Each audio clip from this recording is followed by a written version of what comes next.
आदाब नाजरीन, Saiyaara news TV में आपका खैर मकदम है।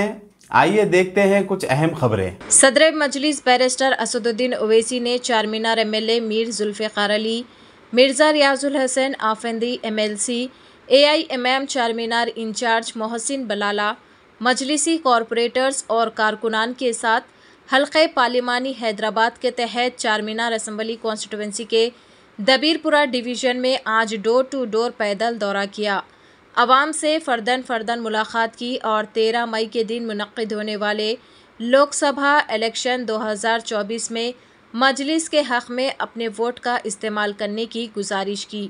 आइए देखते हैं इस खुसूस में वहाँ के चंद मनाजिर।